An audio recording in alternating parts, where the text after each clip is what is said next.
students, welcome to the Python Development Workshop Day 3. Uh, I hope I'm audible to everyone.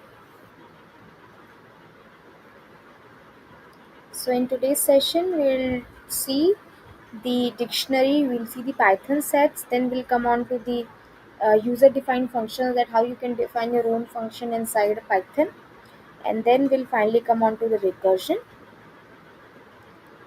In the yesterday's session, we looked upon the list, we had the tuples, then uh, we saw the loops, then we saw how you can do some different functions and methods in tuples. Then we saw like how you can define a string, what all functions are there inside a string. If I'm audible, let's start. I'll present my screen.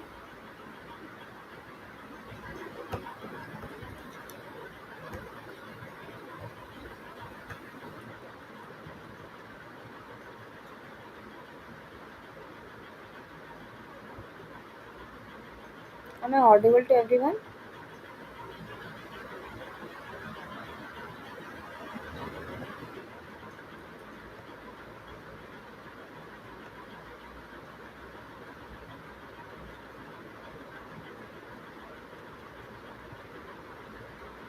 Okay, then we'll start. So from the past session, we looked upon to the two data types that can hold multiple values of different data types. One was list and the other one was tuple. In today's session, we'll see dictionary and sets. So, coming on to the dictionary, a dictionary is an unordered collection of key and value pairs. So, the data that is stored inside this data type dictionary is such data type in which the data is stored in a key and a value format. So this is mutable, that means you can change the things, modify it once the dictionary is created. Also one thing, key must be unique and of immutable type. That means here we are talking about the mutability, it is only limited to the value. Keys are immutable and you cannot change them once they are created. Definitely you can delete the entire key and value pair, but you cannot change the key. So value can be of any type. Dictionaries are defined using the curly braces. The lists were defined using the square braces. Your tuples can be enclosed inside the parentheses, or even you cannot include them also, still they are defined. The dictionaries were enclosed inside the curly braces. Now we'll see how you can access these dictionary elements. So to access the keys that are assigned to the values, we can use dictionary. That this here DICT is the name of the dictionary. You can have any name of your choice, and then within the braces you have to write key. This will give you all the keys for the particular values. Then use dot key, get key to avoid errors if key is not found. Okay, you can use dot get key function to avoid the errors if you found that the key is not found. Then we have how you can then we'll see how you can iterate over the key and value pair using the loops. Now we got some dictionary functions or methods as well. The dictionary.keys function will basically return you all the keys. Dictionary.value function is going to return you almost all the values. Dictionary.item function is going to return you the all the key and value pairs that are stored inside your dictionary. Then dictionary.update is going to change your new key value to a new value. That means you're going to have this key got a new value. Then dictionary.pop key will, if you provide the key here, then that particular key and value pair will be removed. Now we'll see some dictionary operations.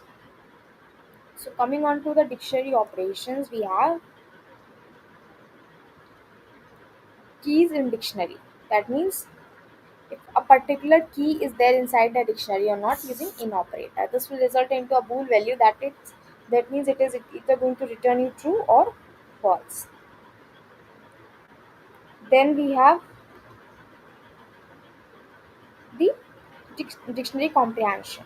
This comprehension function is basically going to define the lambda function here, where k is some variable here, and for every value of v for k, v is an iterable. So now we'll see how you can merge the dictionaries or using update or double asterisk for unpacking. This we'll see in the lab portion. Then we have got some nested dictionary. So from the word nested, we understand that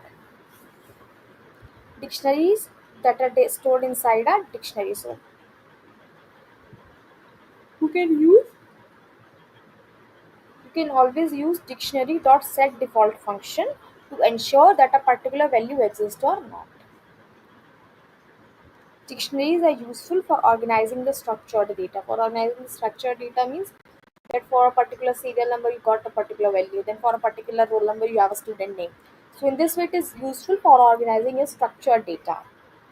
So this was about the dictionary portion that we need to cover up in the theory. Any questions from this? We just get back to the overview and then we'll proceed to the lab collab part.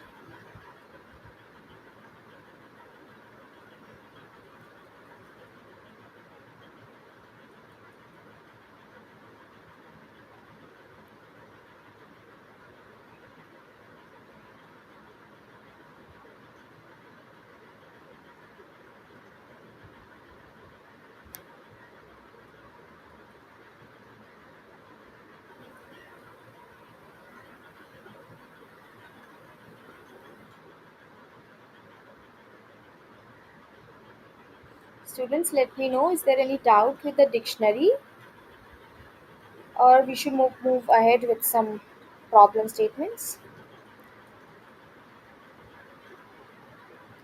Are you guys following this?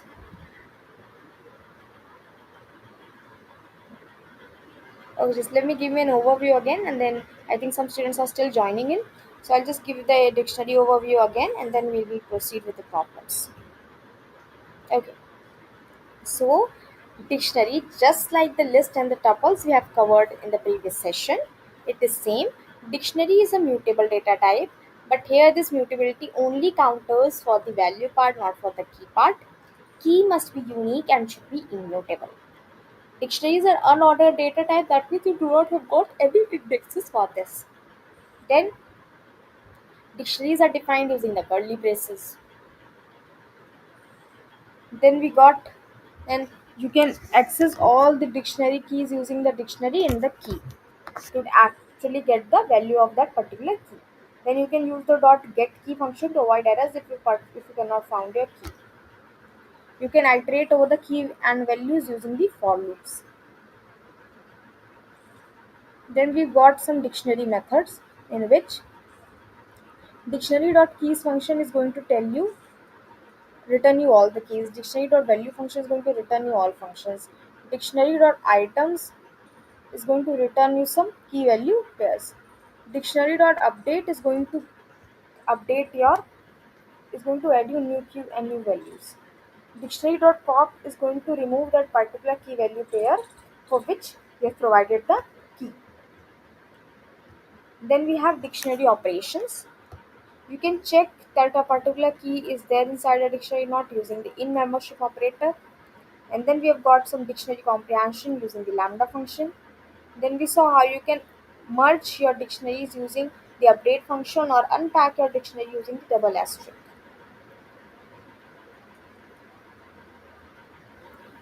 Then we have nested dictionaries and default values, for which we know the nested dictionaries are the dictionaries that contain other dictionaries inside it. Then we saw you can use a dictionary.set default function to ensure that a particular default value exists or not. Then we have that dictionaries are basically used for storing your organizing your structured data.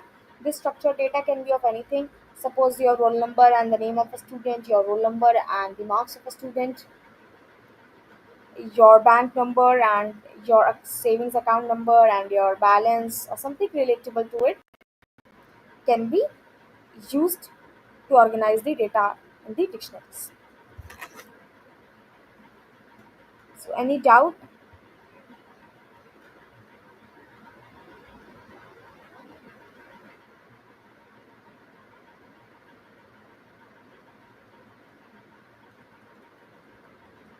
If you guys have no doubt, please write in the comment section. Then we'll move ahead.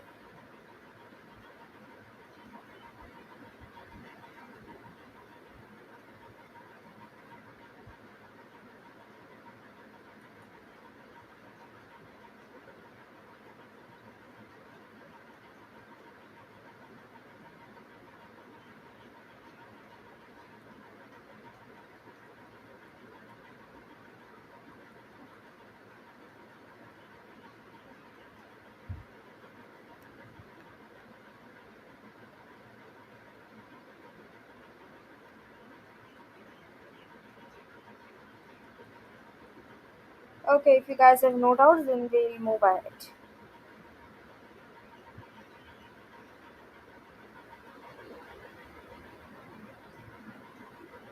Yes, Ayush, you said yes. Do you have any doubt?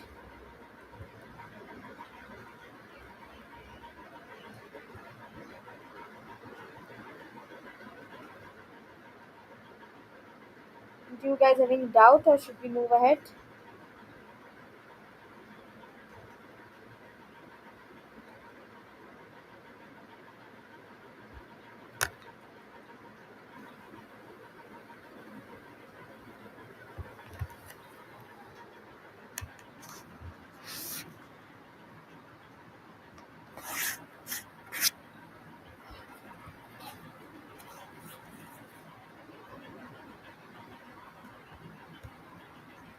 Okay, so we'll move ahead.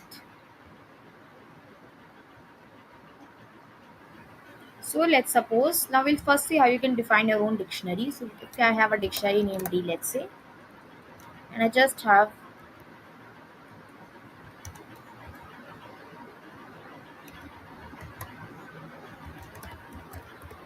okay.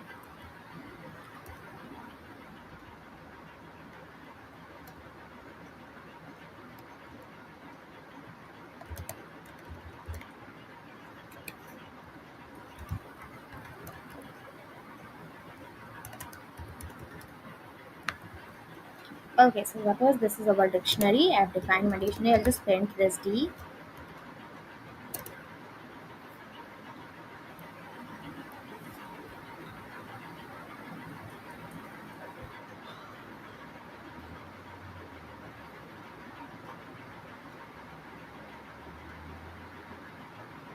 Okay, so dictionary got printed. So this is basically the way how you can create a dictionary.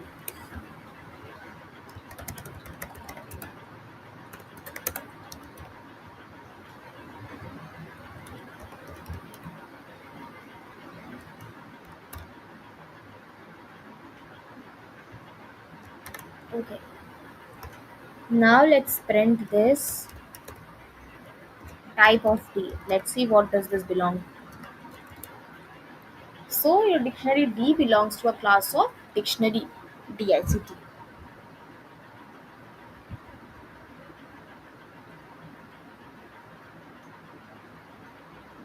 So your dictionary can be created by placing a sequence of elements within the curly braces that was separated by comma.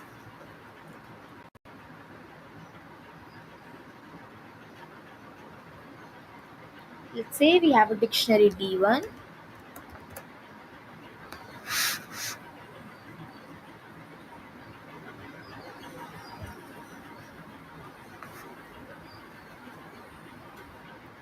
and I simply say DICT is a constructor here to create the dictionary. Okay, so if I say one is for hello, and we got a second key value pair as, let's say, world, and the third key value we've got for, let's say, Python. Okay, so I'll just print this also. I'll just print this d1 also, and the type of d1 to see what does this belongs to. Let's say print d1, print type d2. Okay, it's not d2, it's d1. Okay.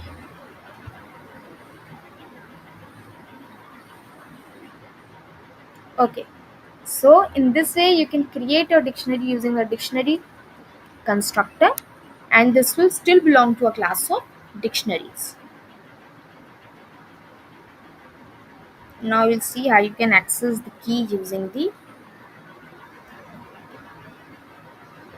two functions that we'll see the two separate methods. And suppose I take this D dictionary only here for a time D.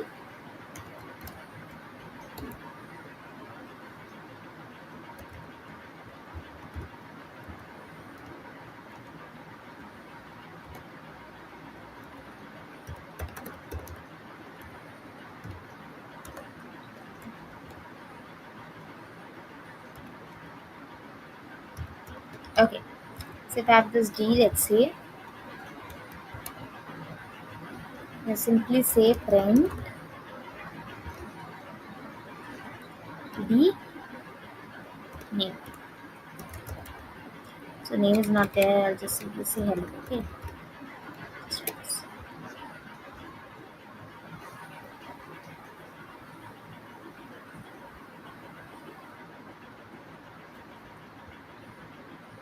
Okay, so hello key does not exist. Okay. I'll just simply say one.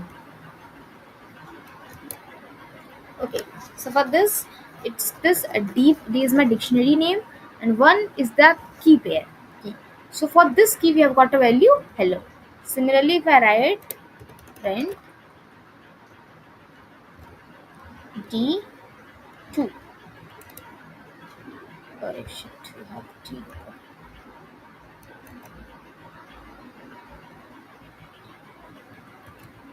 Okay, so for the key 2, we have got a value Python. Now we'll see the second function using the get function. Suppose I write print d dot get, and in this get function you're going to give the key only as the parameter. Suppose I say get one. So this will result in the same thing. So these are the two ways in which you can access the values using the key. One is using the simple indexing that we used to do in case of list and tuple. Here in just you're not having any indexes, so we'll simply give the key value, and for the get function you're going to give the parameter as the index. Okay.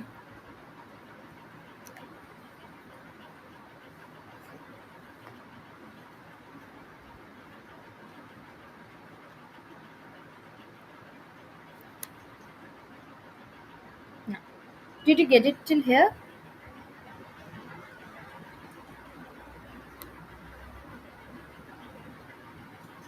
Students, did you get it till here? Or should I repeat some part if there was an issue with the network?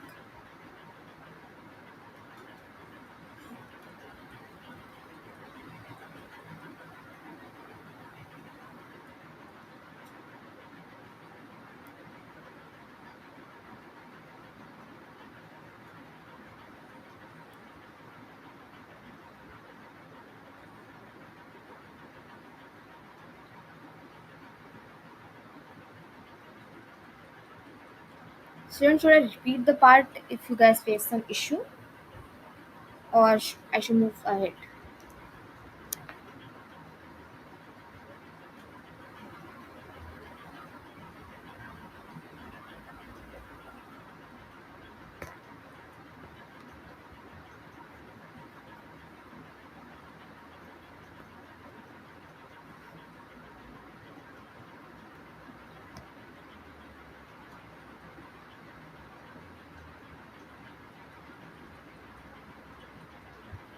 Still there is some no problem. Okay, okay, okay. Then we'll move on.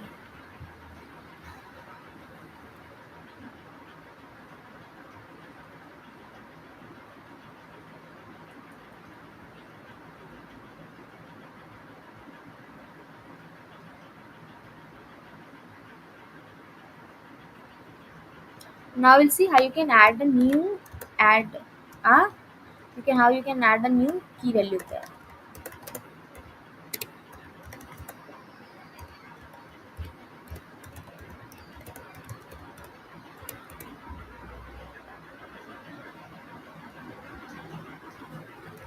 Let's say 4 equal to learn.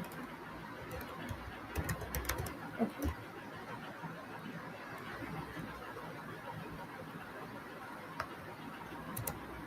we'll just print this key again. Okay, so this new key value pair is now added. Okay, now I'll see how you can update an existing value inside a dictionary.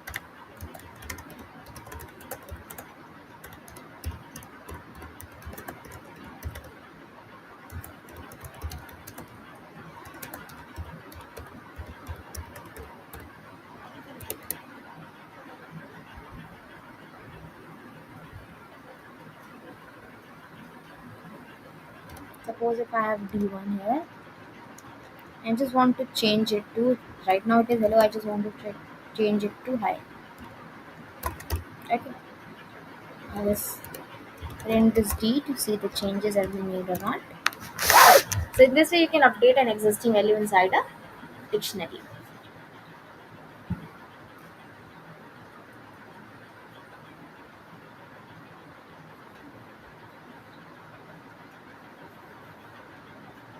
Now we'll see how you can remove the items from a dictionary.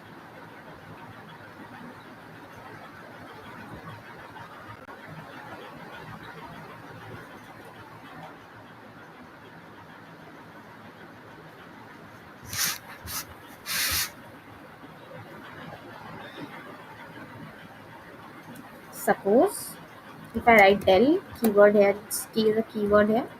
I write D4. Okay, and I'll just print this D again to see whether it's deleted or not. If you here 4 is the key, you need to provide the key here to delete. You should not provide the value here. Okay, your fourth index with its value got deleted.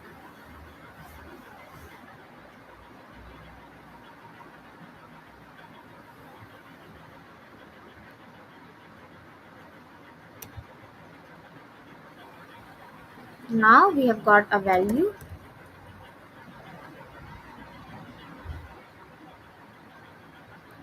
Let's say we have a variable here, and I delete d dot pop. Here inside the pop, you have to provide the key. Suppose I delete the key 3, and I'll just print this value to see which value got deleted, and then I'll print the dictionary to see whether the changes are reflected or not. Okay, so your key value pair got deleted was 3 comma 3 is to world, and your new dictionary does and your existing dictionary does not carry those key value pair.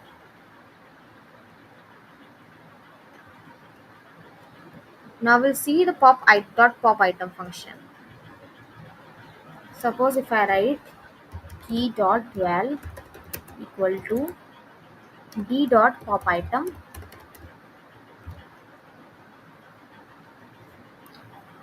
and I'll just print this d after this. Okay, so this pop item is going to delete the very last key and value pair.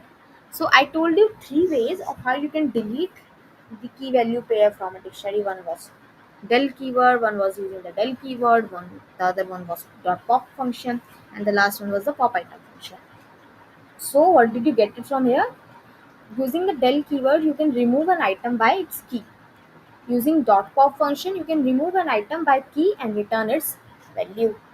Then dot pop item you can remove and return the last key value pair. Then if I write clear G, and I run this.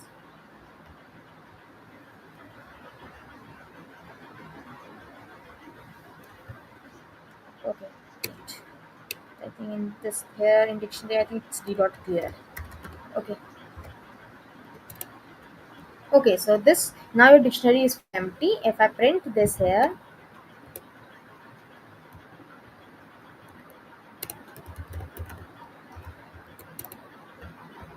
so there's nothing inside the dictionary. Now we'll see how you can iterate through a dictionary. Suppose if I copy this dictionary from here.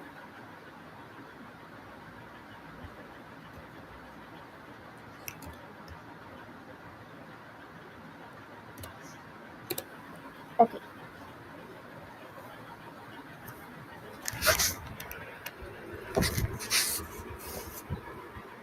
And I say for key in D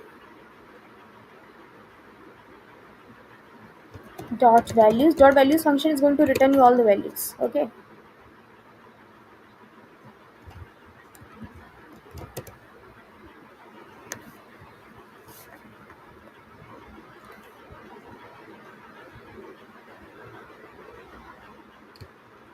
Just okay. Okay, so if I write this and I just say print the key, it should return me all the keys. So it has returned me all the keys. Similarly, if I write for value in D dot values, you've got print value. So in this way you can iterate over the keys and the values using the for loop.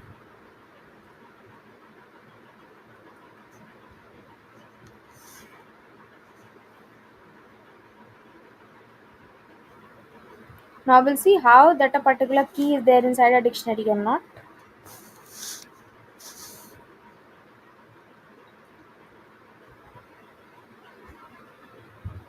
Suppose if I write print 1 in D,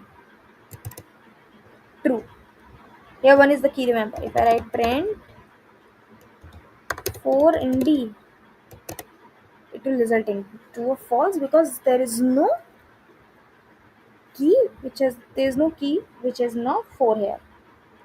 Suppose if I say, if I write print length of D, this will return me the pairs, number of pairs, key value pairs. So we have got 3 key value pairs here.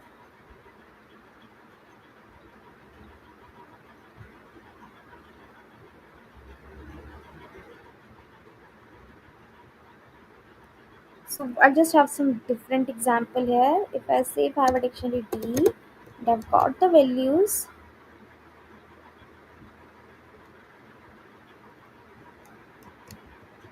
A, then I've got the value 1 for this, then I've got the second key value pair and suppose it says B, and I've got the value as 2, then I have C key here, and I've got the value let's say 3, and I'll just simply write print sum DICT. Okay, I should write this one.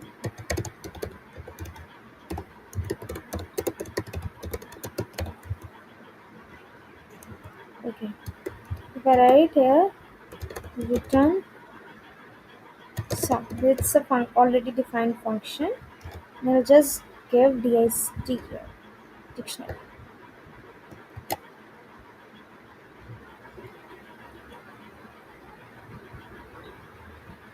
Okay, so here this return sum function is not defined since we have not declared it above, we have not responded to the libraries, but this return sum function is the function which will return you 1 plus 2 plus 3, that means 6. This is basically going to return you the sum of the dictionary values that are present inside it only when your value is carrying an integer or a floating point data types. So this was about the dictionary. In the problem statements, if you have any problem or you have any doubt, you can ask.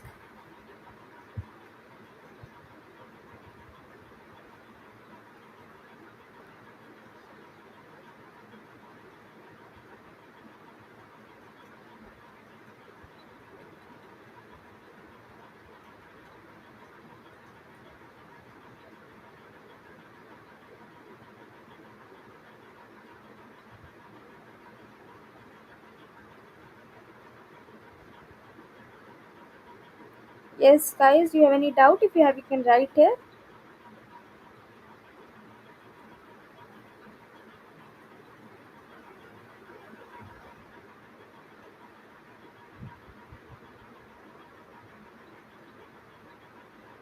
Or should we move ahead with the sets?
If you guys have no doubt, then we'll move ahead with the Python sets.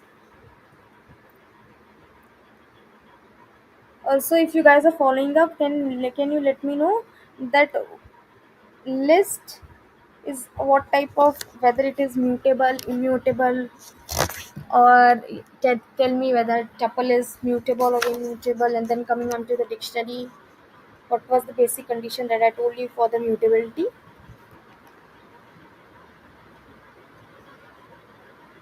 Write your answer in the comment box and we'll then move ahead.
Okay, since you're not answering, we'll move ahead.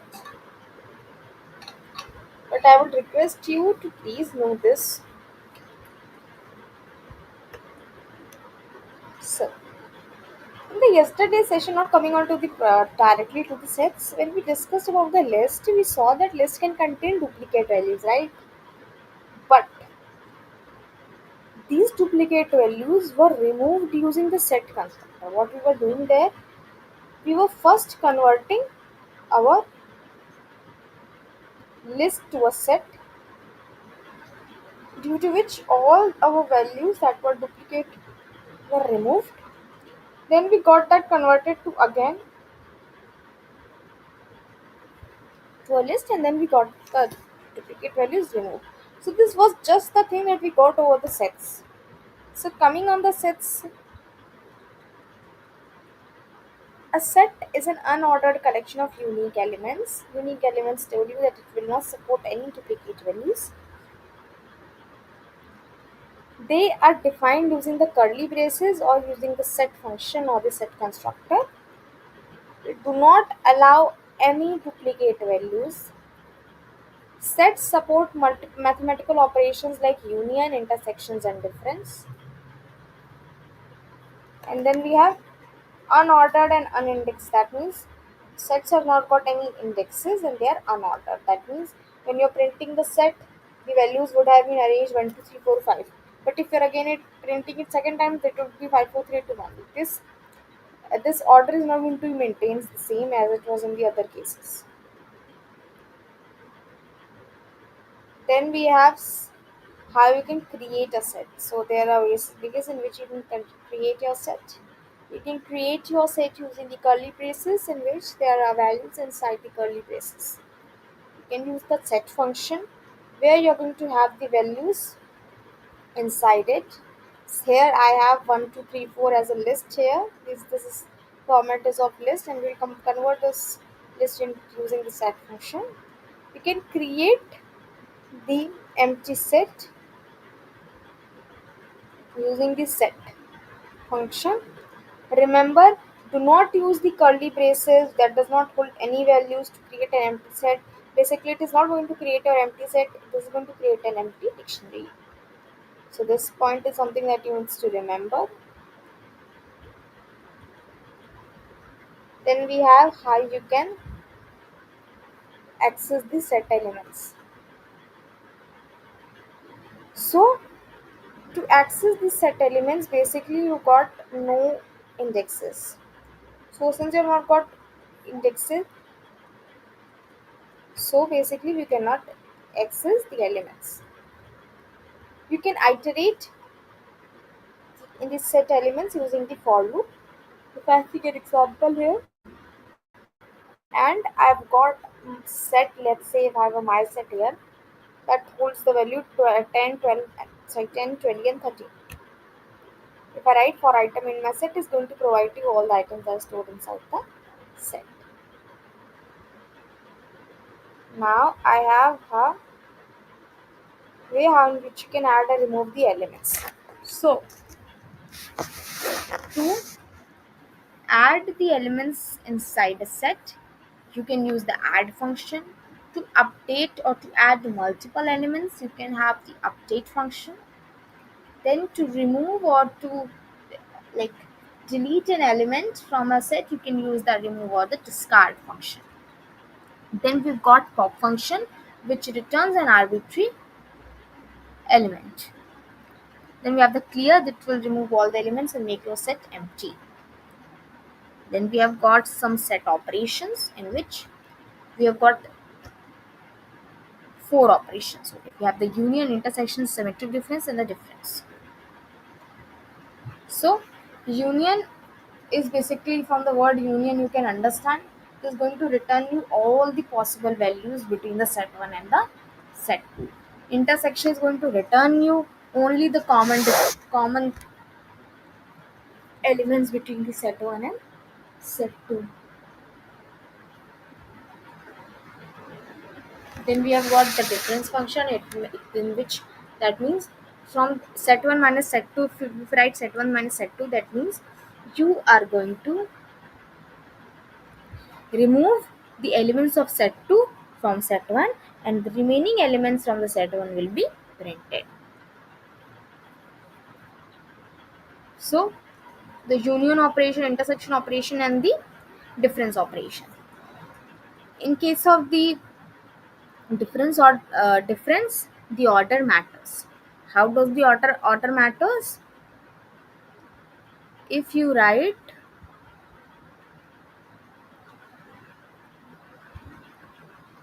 so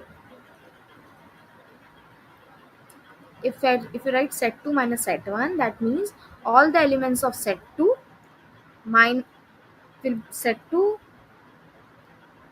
the elements of set 1 set 2 minus set 1 will result you that from the set 2 all the elements of set 1 will be removed and the remaining elements will be printed out. So coming on to the symmetric difference. So in case of symmetric difference, we have that if you are going to write set 1 dot symmetric difference set 2, this is basically going to return you the elements either of set 1 or set 2 or maybe thing, but this is not going to return you the values that are common in both the sets. Okay, and this is also known as something like, if you would have like heard it before, it is also known as the disjunctive union.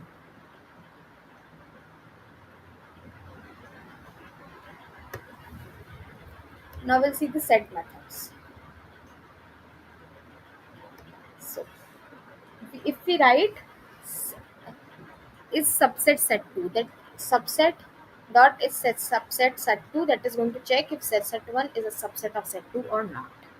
If I use dot is superset set 2, it is going to check whether your set 1 is a superset of set 2 or not. Subset here means that a particular set contains the values, like if I say, if I have let's say if I have a set, okay, that contains some elements. So subset meaning that set 2 is going to contain the elements of set 1 only. It is going to be a sub part of it, but it is going to contain the values of set 1. Superset means, if I consider the previous example that I've explained you before, so set 1 is a superset of set 2 because set 1 is carrying the elements of set 2 and set 2 is inside the set 1. This here, if I use the dot disjoint function, it is going to check that there are no common elements between the set 1 and set 2. Then we have the dot copy function, which is going to return a shallow copy of the set for which you have copied. So we have the frozen sets now. Since I've told you sets are mutable type, so there is a class of sets which are immutable and they can be created using the frozen set function or the constructor, and they cannot be modified after once they are created. So obviously your add and the remove function is not going to be valid here. Now if I have the applications of sets, so they are basically going to reduce or remove duplicate values from a list. They perform the mathematical set operations like union, intersection, difference, and symmetric difference. Then we have got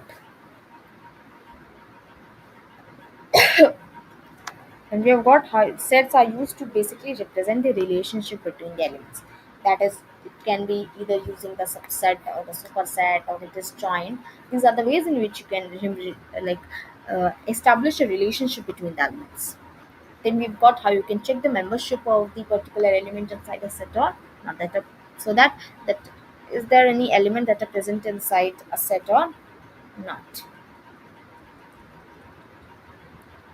Okay, so just let's take an overview again, and then we'll move ahead with this. Then we'll move ahead with the problems. Okay. So set I've told you is an unordered collection of unique elements. That means you do not got indexes, you do not got the proper order in which they are going to be displayed. Later on, if you get printed it, then we have a set is always includes inside the curly braces, or using the set constructor you can also define a set. Since it is only a collection of unique elements, you cannot have the duplicate values inside a set. Then we can have some mathematical operations such as union, intersection, your difference, or symmetric difference operations in this set. Then we got some various ways in which you can create your set. It can be either the elements enclosed inside the curly braces, or you can use the set constructor. Here the important point lies, that is that you cannot have an empty set created using the empty curly braces, since it is going to create a dictionary there. Then we saw how you can access the set element. Then we saw that we cannot access the set elements using the indexes, since set is an unindexed data type. So but you can access the elements using the for loop. Then we got some functions that how you can add or remove or update the elements inside a set. Then we've got some operations. We got union operation, we got intersection operation, we got the difference operation, and we got the symmetric difference operation. For the union operation, if we write set 1 dot union set 2, that means all the elements that are together in the set 1 and set 2 will be displayed. If I write set 1 dot intersection set 2, that means all the elements that are common in both set 1 and set 2 will be displayed. Remember, set in union and intersection operation, we've got no order. That means if you write set 1 in place of set 2 and set 2 in place of set 1, you got no changes in your result. But in case of the difference operator, you got that mandatory follow up in the order. So if you have set 1 minus set 2, it is going to display the elements of set 1 that are there after removing the elements of set 2 from the set.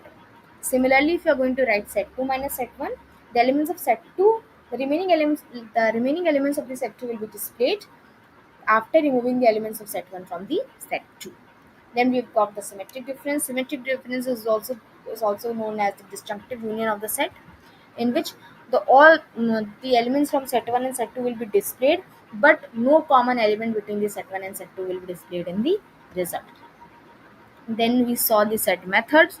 In this set methods, we've got the is subset function, we got is superset function, we got is disjoint function, and we got the copy function. Then we've got the frozen sets, the sets which are immutable type. We can create them using the frozen set constructor. They cannot be modified once they are created, and hence add and update and the remove functions are not available there. This is the way in which you can define the frozen set. Then we've got the applications of set. Applications of sets are that they can be used to remove the duplicate values from the list. They can be used to perform the mathematical operations. They can be efficiently useful in checking up the membership of a particular element inside. And then we have saw how you can establish a relationship between the elements using the union intersection, uh, sorry, using the different functions and the suppose disjoint, and then we have a is subset and the is superset. It can be useful in representing the relationship between the elements. So do you have any doubt till here?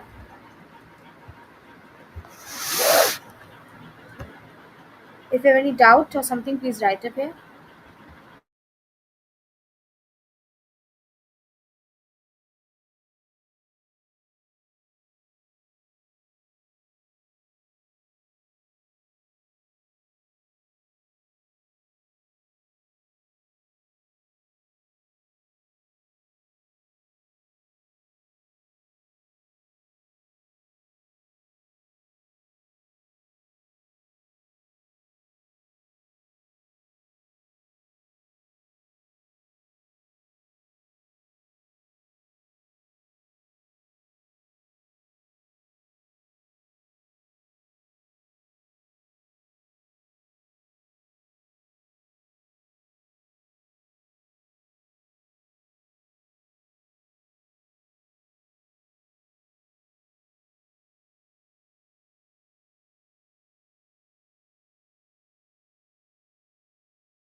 Okay, I guess since you have got no doubt, then we'll move ahead.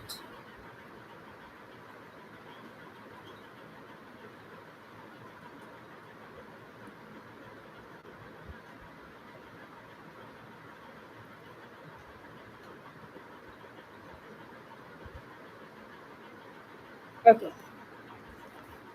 we'll move ahead then.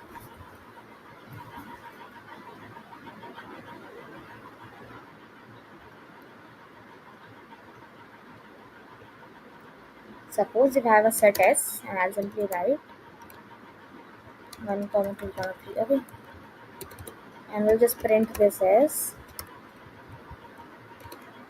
a print type of S. So 1, 2, 3 is printed and it belongs to a class of set. Okay. Now I'll see how you can add an element inside a set. Okay. Suppose if I write s dot add 4, and I just press enter and print this. So this 4 element is now added.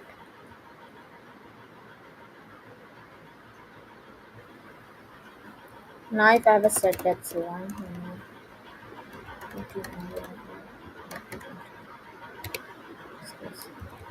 and if I say print s. So as you can see, it has not taken the second occurrence of 3 and it has just taken the first occurrence of 3. It has removed.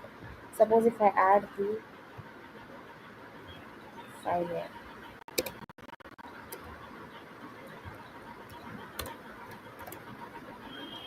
So all the elements that have occurred once have only taken, the duplicate values have been not displayed in the result.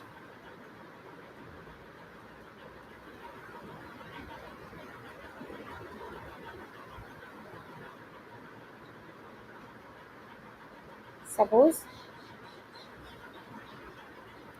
if I have a set S which has, if I create an empty set here, okay, and I just say for I in range 1 to 6 and s dot add function, I'm just going to add the I here. I'll just print this s here. So your set has the set that was initially created that contains no values, but using the for loop and the dot add function, we will part of set that holds some values. Now we'll create some. We'll do some operations in sets.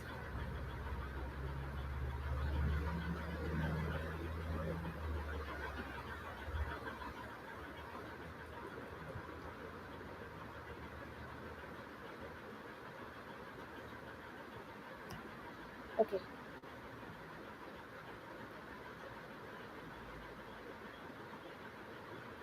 Suppose I have a set S1 and it's got a set empty set, and I'll just add some values in this. So is equal to set. Okay.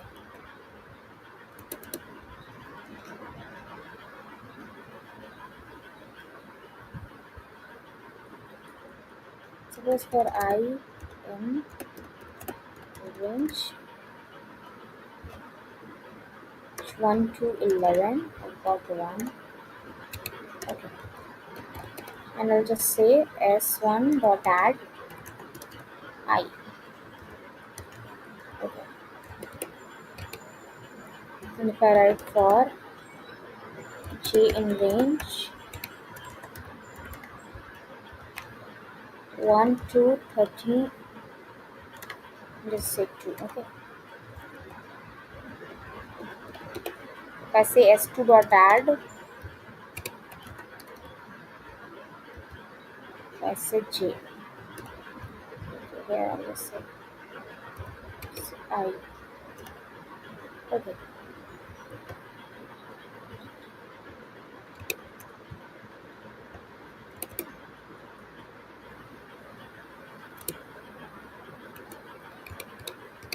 I'll just print this S1 and S2. Then we have the operations there.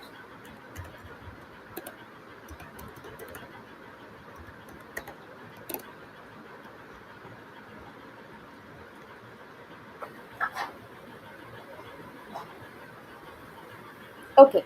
So you've got two sets, set 1 S1 and S2.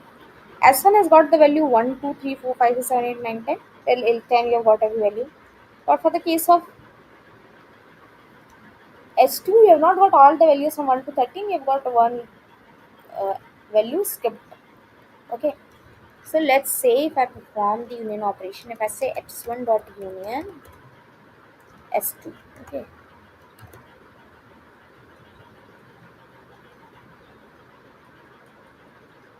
So this has returned me all the elements from between the set 1 S1 and S2. So if I write S2 dot union to see whether there is some changes or not, no, there is no significant changes. If I write S1 dot intersection S2, so I've got 1, 3, 5, 7, 9 as the common elements between the set 1 and set 2. If I write set 2 dot intersection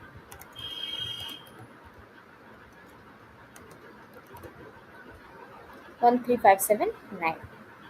Suppose if I write now,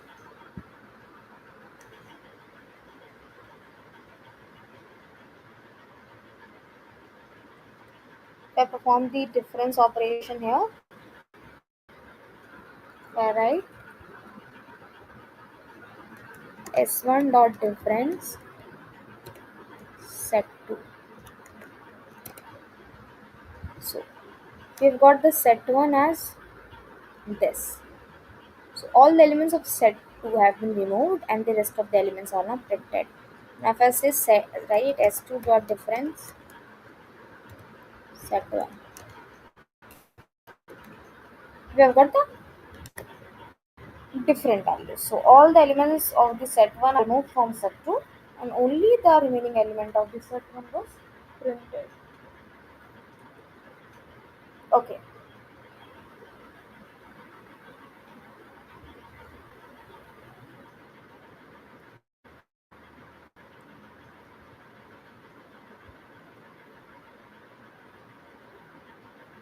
So we've got some different ways in which you can perform these operations. If I write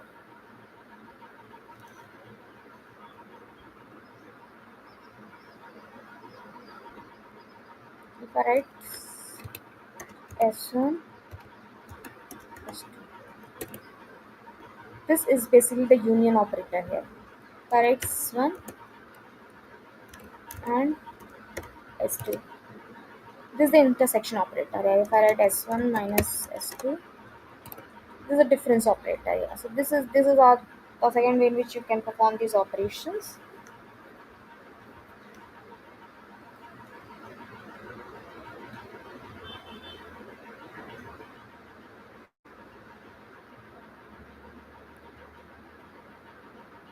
Okay.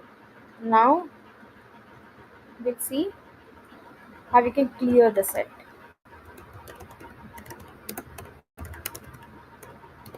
If I write S1 dot clear and simply current with S1. Initially set 1 has got the values from 1 to 10. Now let's see. No. S1 now does not hold any value. So this is the way in which you can create the in which you can clear the set. So this was about the set. Do you guys have any doubt till here?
Students, if you got doubt, please ask. We'll move ahead with the functions in Python then.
Okay, then we'll move ahead with the sets. Sorry, functions.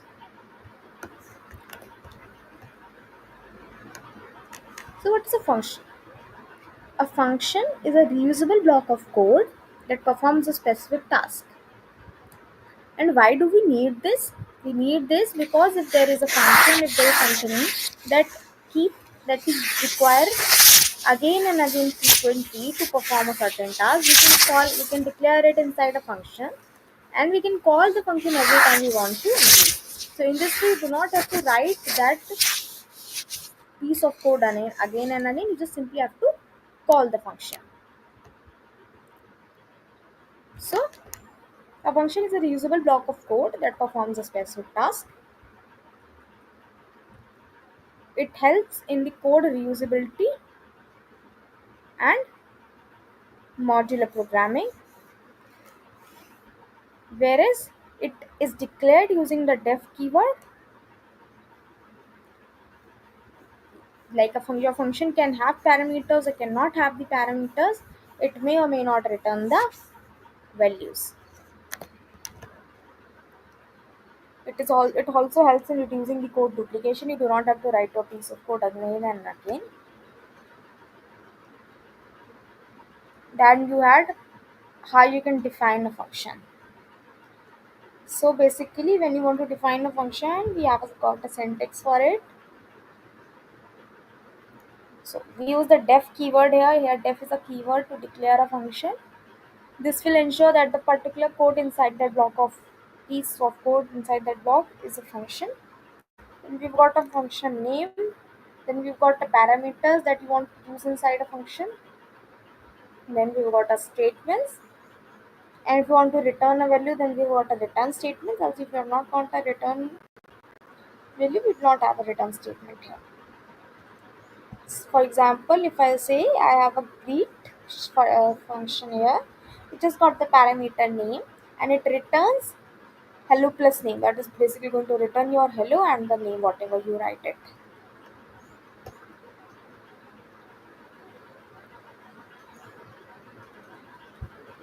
Then we've got how you can call a function. So a function must be called to execute. So if there is a function, it will not execute itself until unless you call it. So to execute a function, to perform a statement star that are there inside a function, you need to declare it. You need to call it. So how you can call a function? You can call a function using the name followed by the parenthesis. Inside the parenthesis, you just have to provide all the parameters that are there. If there are no parameters, you just simply have to have the parenthesis there. So here if I take an example of the greet function that we introduced it before, so just got the parameter name. So Alice. Here we have given the parameter Alice. So this is going to print the result that is mm, what was that? Hello plus Alice. So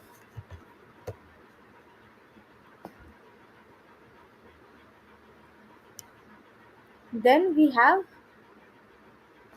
the function parameters.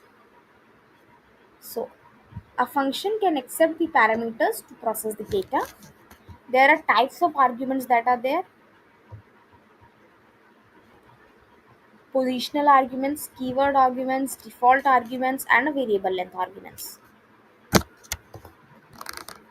You'll see there with the collab where we work with the problem statements. Then we got a return statement. What does this return statements do? The return statements sends back a value from a function to the place where it was called. A function can have the multiple return values as a tuple. So we're going to have multiple return statements. It is going to return it in the form of tuples.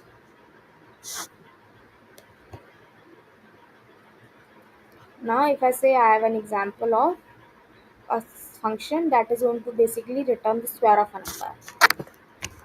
So this is the code, and here we have a num as a parameter. It is going to return the num star num, that is square of the function. Then have got some lambda functions.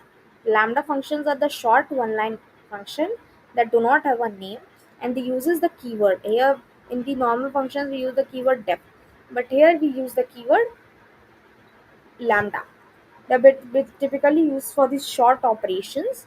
For example, if you have a square function we take here is, then if I say if I have a square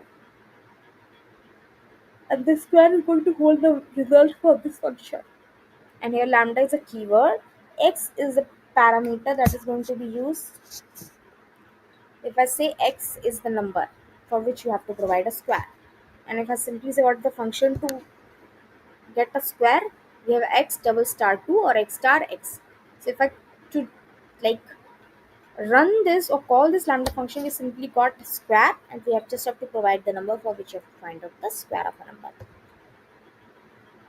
Okay, so before coming on to the recursion, so do you have any doubts still here with the functions, or should we move ahead?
Okay, students, since you have got no doubt, then we'll move ahead with the recursion.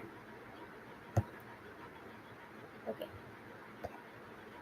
so when a function call itself, we call it as a recursion. When a function is call itself inside a function, we call it as a recursion.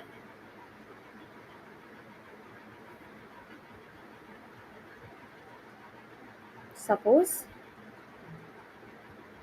this is very useful in the problems where a particular operation is like repeated a number of times, then you can have this recursion. So they are useful for the problems like factorial, when you calculate a factorial of a number, when you want your Fibonacci series to be printed. A very important thing that must be kept in mind when defining or when you are with the recursion is that you should always have a base condition defined to avoid the infinite loops. Basically, when we come across this, when we come across the fact of recursion, we want to have a certain condition at a point where our condition is satisfied with them with the value or something, and then we could stack up the other processes before onwards, so that all that heap or the stack that was created could be like reduced and the relative answer to the problem could be displayed.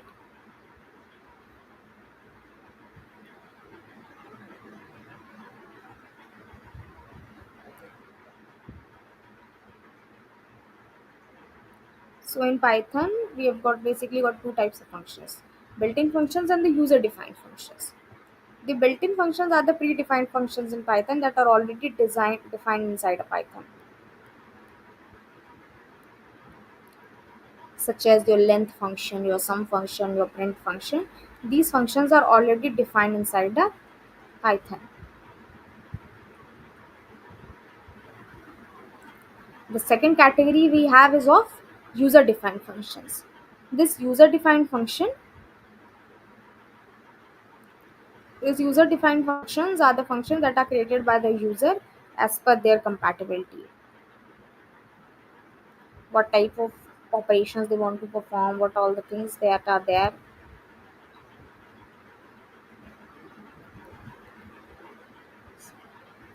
So let's see what is the scope of a function and what is the lifetime on what what all variables are that are declared outside of the functions are like valid, or that are displayed inside the function, how much they are valid.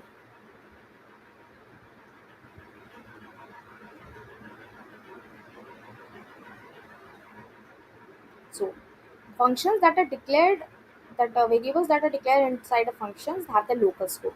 That means you can only access them inside the function, you cannot access them outside the function. Then we have got a global scope. For a global scope, that a functions or the variables that are declared outside this function body can be used.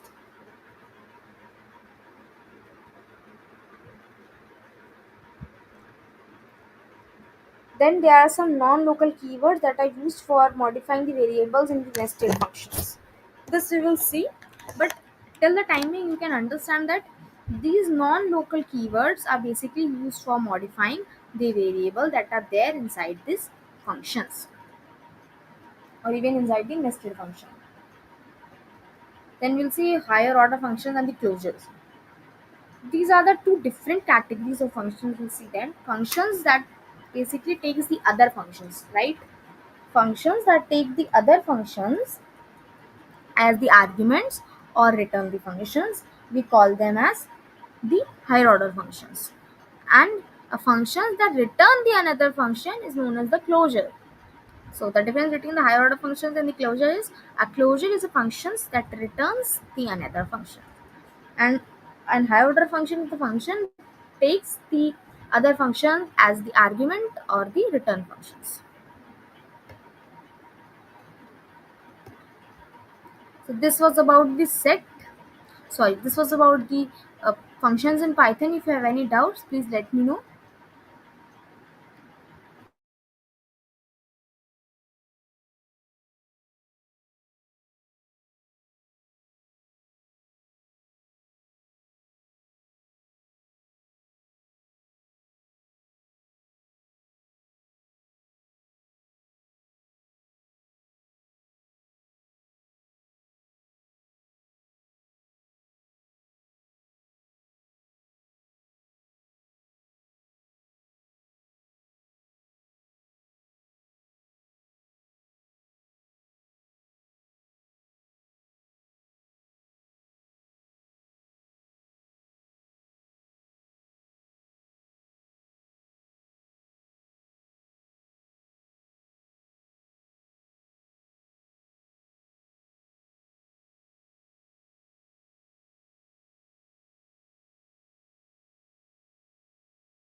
Okay, since you have not got any doubt, then we'll move ahead with the functions.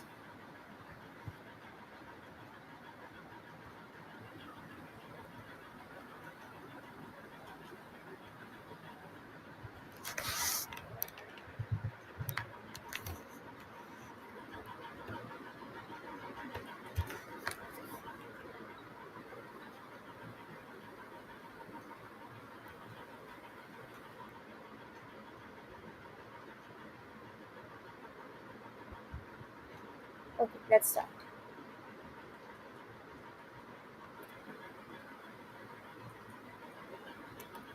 Suppose I have defined a function. Okay, I've got no parameter here. I'll just parent this.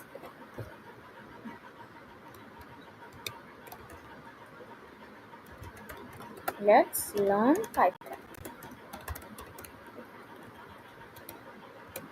We've got a function, we'll just run this. Okay, we got the function run. Now, this was how you can declare a function. Okay, let's write here.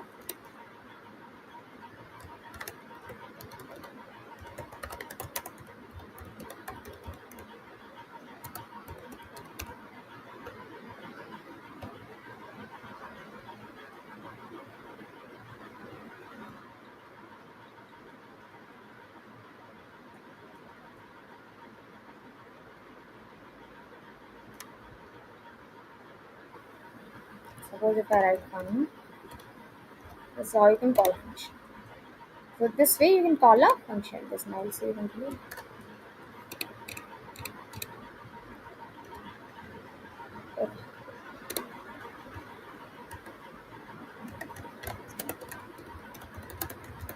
a function. Okay. Now we just got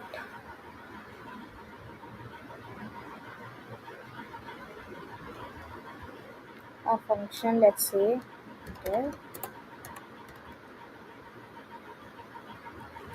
add function. Okay, and I just got two parameters here, num1 and num2.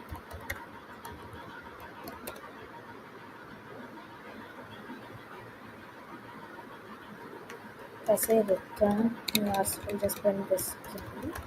I say print num1 is num2. Okay.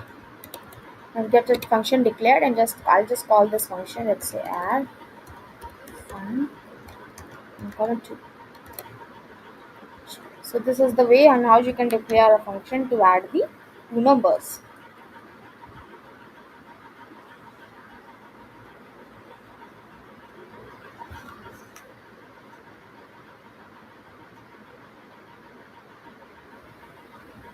Now if I write a program, if I say write a program to define a function that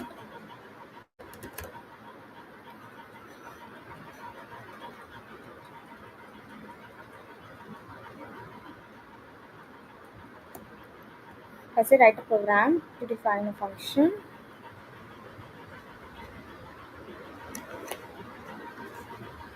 that tells whether a number is even or odd. Okay. So suppose if I have a def even odd, I just got a number here. Simply say if whatever condition here, if percentage 2 equal to simply say print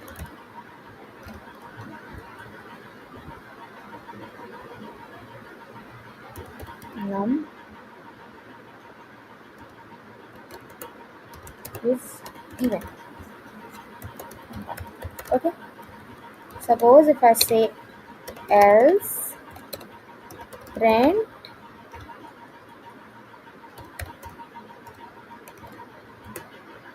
is odd number.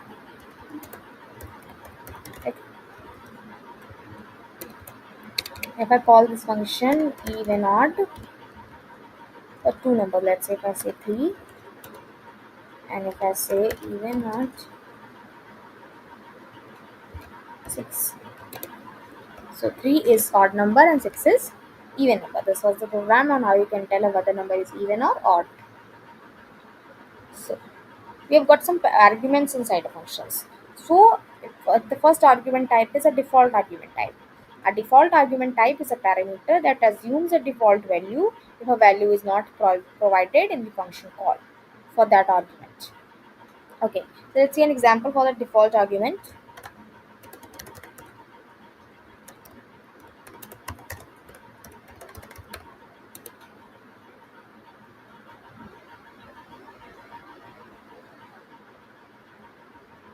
Okay, let's say if I have a def keyword,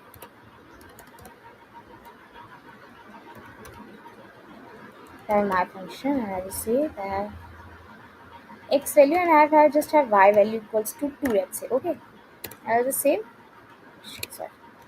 Okay, I just simply say parent this value of x and y.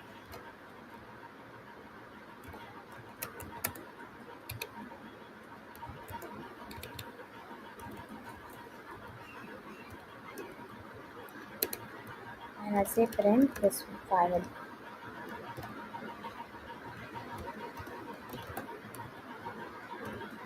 Okay. And I will simply say backspace. My function 3. Okay.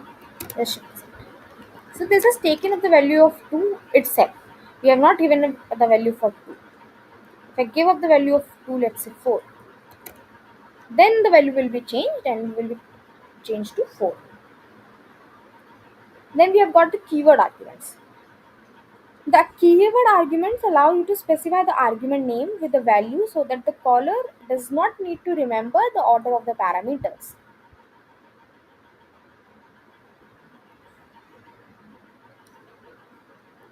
Suppose if I have a function here, my fun only where x comma y. Okay, and we'll just print this value of x.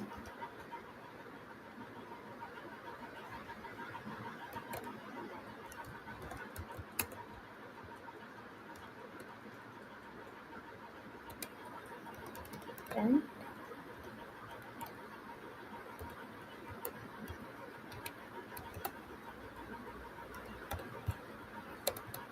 I'll just simply call this function. If I say my function x is equal to 2 comma y equals to 3. Okay, if I call this function again and if I say y is equal to 6 comma x is equal to 7. Okay, I just run this. So here for the first case, in this case whatever value you will give for the x will be printed. If you have given the value of y first, then it will be only change, it will be this value of y is equal to 6 will be given to y only, it will not given to x, since you have specified here that the value of y is equal to 6 here. Then we have got the positional arguments.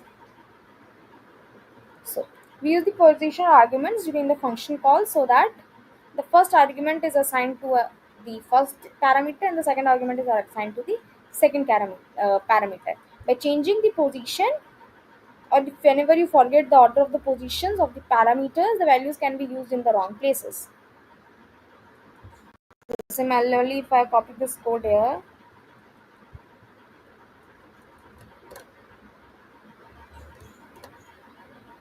and this do I might just simply write two commas. So we have but if I don't change, if I don't specify here that y is equal to 6 and I simply write 6 comma 7, so this 6 value will be given to x only. Here you can see the value of 6 is given to x only, since you need to define the name of the parameter so that the order does not get disturbed. Now we'll see an example of the lambda function.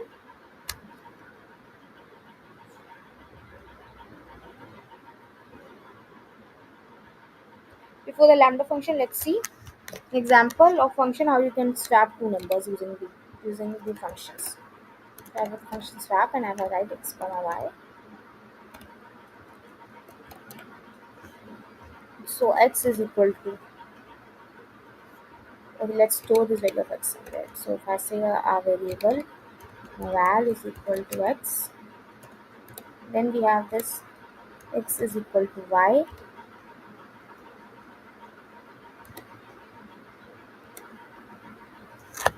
and this y has got the value of val now. Okay.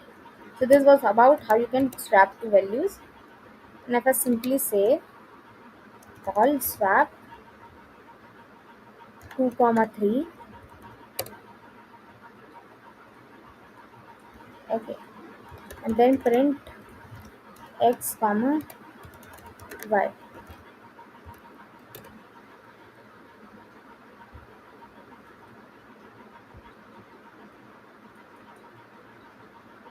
Okay, so see, this is the problem here.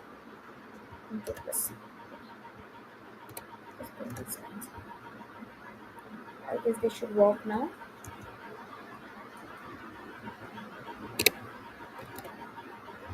Okay, now the values have been swapped. Since you have declared x and y as the local scope only, it will be only be used, can be used inside a function. It cannot be used outside the function.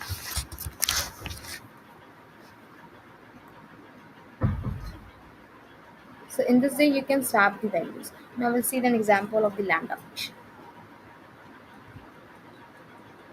Suppose if I have a function named cube, okay, and I just have the lambda keyword here, and I just simply say if x is a variable here, then x reverse star 3. This will provide you the cube. I will simply write print cube 3.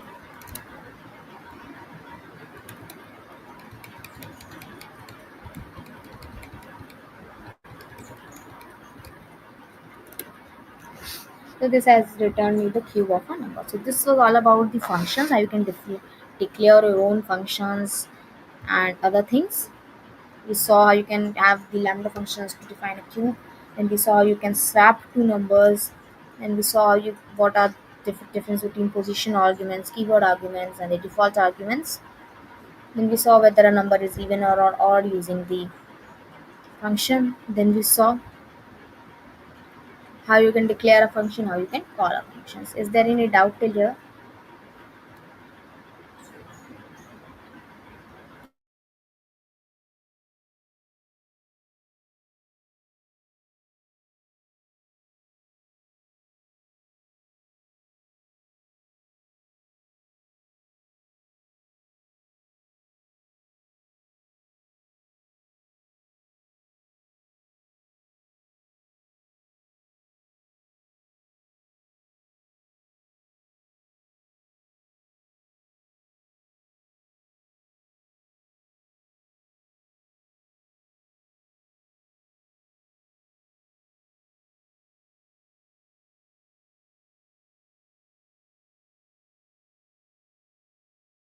Students, if you have any doubt, please let me know or we'll move ahead then.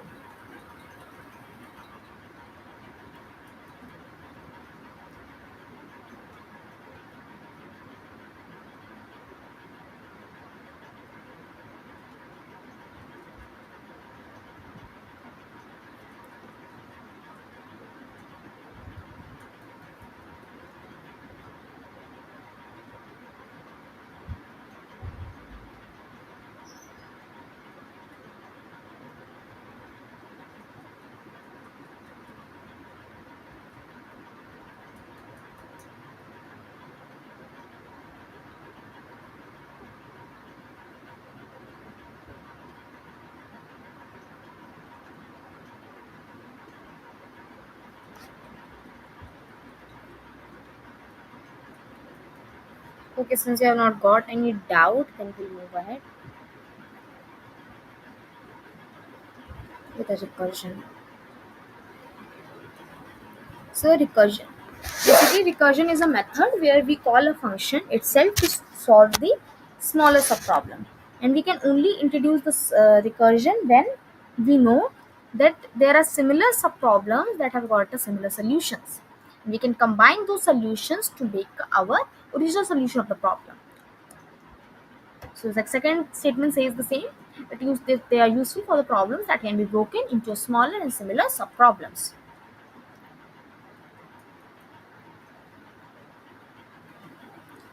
Every recursive function must have a base condition to prevent the infinite recursion. Recursion is widely used in algorithms such as tree traversion and divide and conquer strategies. Recursion is widely used in algorithms such as I've told you in tree traversal. If you have studied the DSA and all, you have got that there is various techniques in which you can traverse using a tree. There was a breadth search traversal. They've got several traversal in order, pre-order, and post-order. The similar thing. So a structure of a recursive function. So to have a recursive function, we basically have got a base case where the stopping conditions there, and you can stop the again and again calling of that function. Then there should be a recursive call inside a function. So here if I have a function, recursive function, and here if n is equal to 0 is equal to this condition. Similarly, for the factorial calculation, we have got two examples. Factorial calculation and the Fibonacci series. So we'll see this in the practical part of how you can calculate a factorial of a number and a Fibonacci series printed on the screen using the recursion. Coming on to the recursion versus iteration. Recursion uses the function calls. Okay, iteration uses the loop, for loop and while loop. Recursion is simpler to write for a tree and the graph problems, whereas iteration is usually more efficient as it avoids the stack overhead and we don't have the memory issues.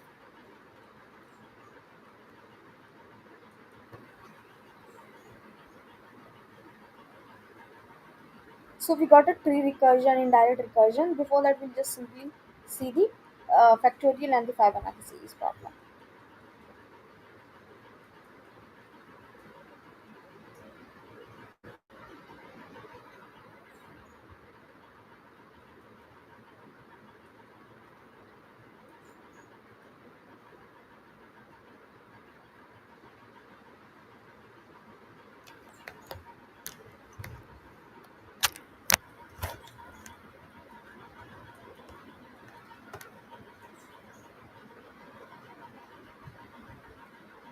Suppose if I have a left Fibonacci problem first.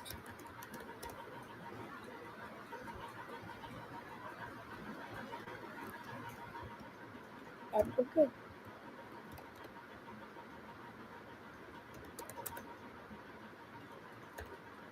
Suppose if I have n greater than or equal to 1, I just have the base condition defined that I just have to return the n. Okay. I can simply write even equal to 1. Else I want a return recursive. What is the function? We have got a Fibonacci function. N minus 1 plus n minus 2. So the very last two elements are going to be added to produce the second element.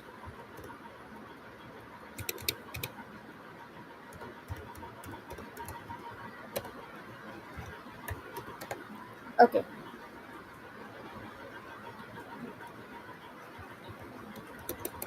Suppose if I write def, so if I write n equals to,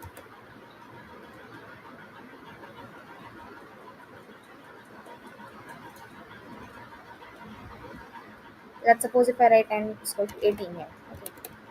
First of all, let's write a very efficient program. I'll just check if n is greater than or equal to 0 or not.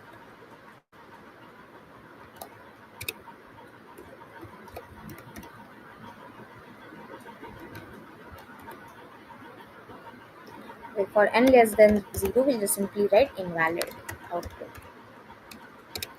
We've got invalid input here.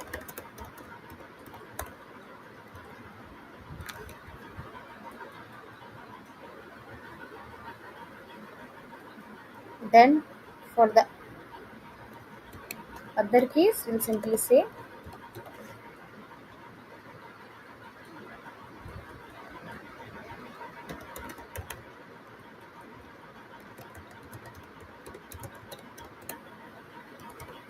key series. Okay. I'll just run the loop here for I in range n. Okay.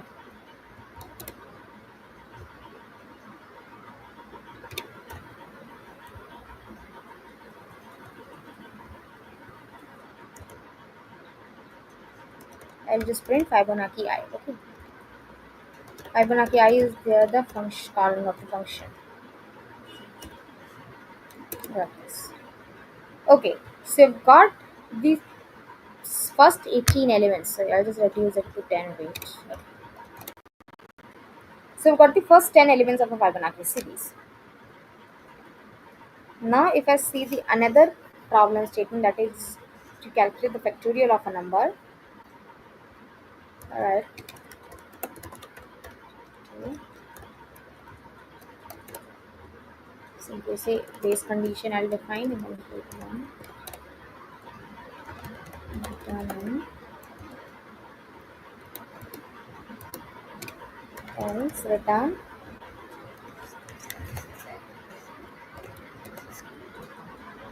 n star factor n minus 1. Factor n minus 1 is the recursive call here. Okay. If I simply say is equal to 6 here, and if I say if n is less than 0, we'll simply going to print invalid input.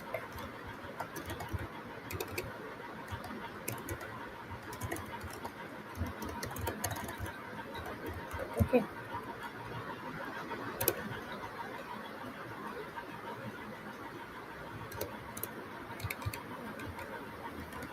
Elif if n equal to 0,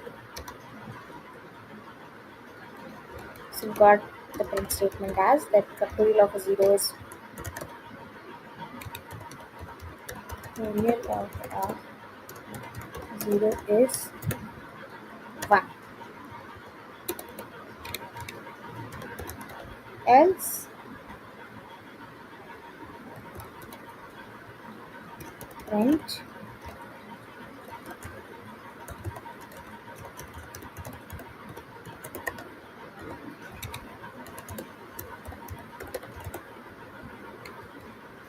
is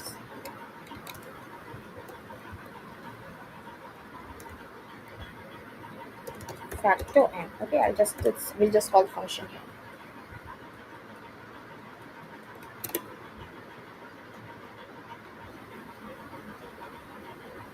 You got an error where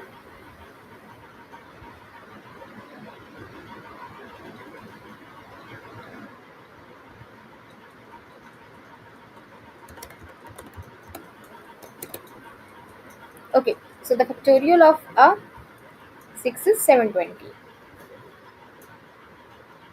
Now we'll see what is tail recursion. So a tail recursion basically a unique type of recursion where the last procedure of a function is a recursive call. So whenever you define the last statement of your function as the recursive call, we call it as a tail recursion that we were actually covering here.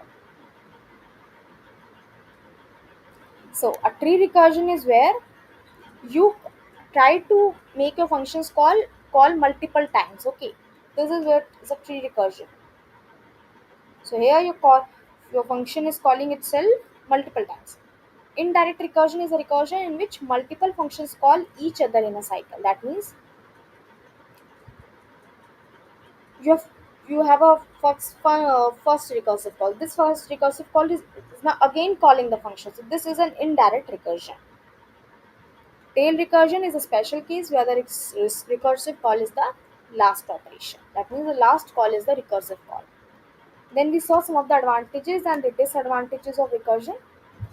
If we see the some of the advantages and disadvantages of recursion, we have what your advantages of the functions is it makes a more code little concise and easier to understand. So you do not have to write the piece of code again and again for the similar problem.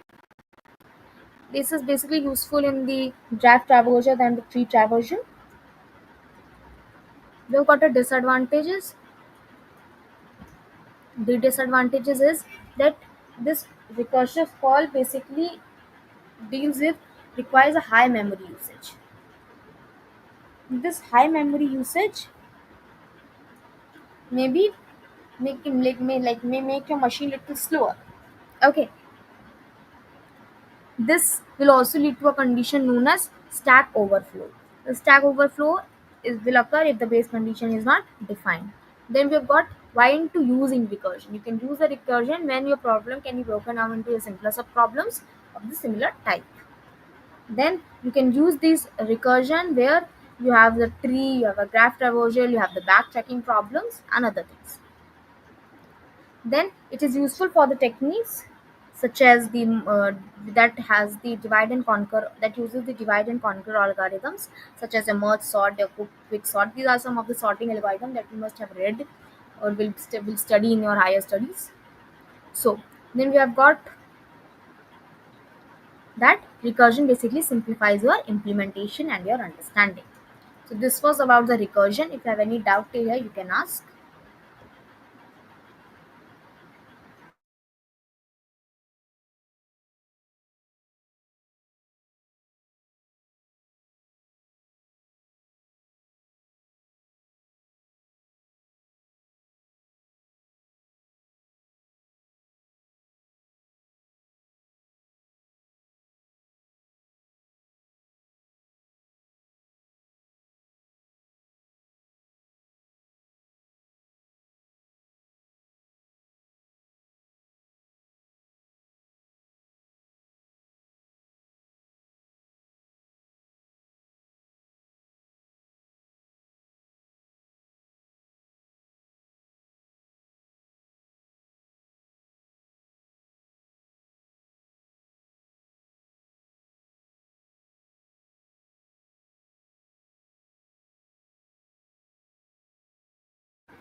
So let's just revise the recursion once again, and then we'll have the doubts, or if we have no doubts, then we'll end the session. Okay. So, so when coming on to the recursion, we basically got to know that recursion is a problem. This is a method in which you can call the function itself. This is basically used in different graph traversal, tree traversal, and the backtracking problems. It is also used by the sorting techniques or the other techniques that require the division and the conquer algorithms. Then we saw the advantages and disadvantages of recursion. Basically, we will use the recursion when our want to make our code concise and easier, and we know that our problems can be like modified into smaller sub problems of similar type. Disadvantages is that you can have a stack overflow, you can have the high memory usage problem if any. Then we have a type of recursion. We have got a tree recursion if when we call a function, when we have a recursive function called multiple times inside a function. Indirect recursion is some like the type of recursion in which your sides of like your recursion call is going to call a recursion call. This is an indirect recursion call. The tail recursion is the type of recursion in which the last step is the recursive call. Then we have saw the difference between the recursion versus the iteration. The recursion uses the function calls, whereas the your iteration uses the loops. We try to use the loops where we want iterations in a very large number of times, so that you do not have the stack overflow or the heap flow overflow problems. We use the recursion basically for the tree traversal and the graph traversal problems, whereas in the iterations we use the loops where we do not have to have the stack overhead problem. For a case of simply like if you want to see the difference between the recursion and the iteration properly, then you can have the factorial like implemented with both loops and the recursive methods. Then we in the practical part we saw how you can have a Fibonacci series printed up to n terms using the recursive call. Then how you can calculate a factorial of a number using the recursive call. Then we have our structure of a recursive function, how you can have a recursive function defined. So you can have, so for a function to have a recursive, you should have a recursive call inside a function, and you should have a base condition inside a function. This base condition is very important since it's going to avoid the infinite loop problem.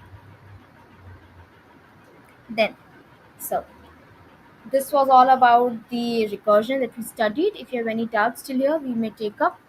So we can completed the recursion functions, Python sets, and the Python dictionaries.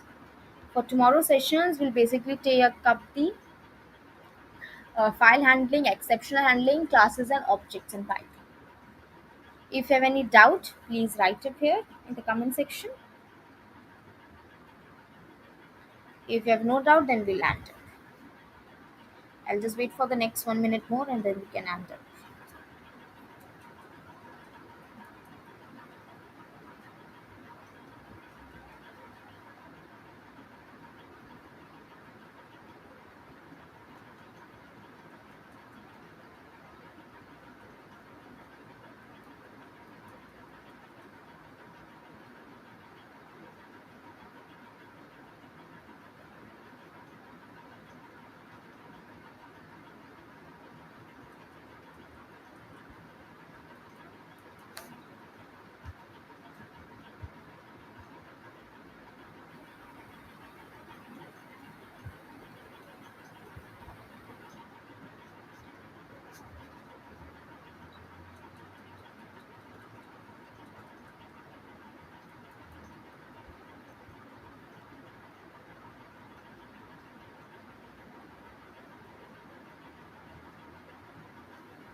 Okay, students, since you have not got any doubt, we'll end up the session here. We'll meet in the next session. Okay, thank you so much.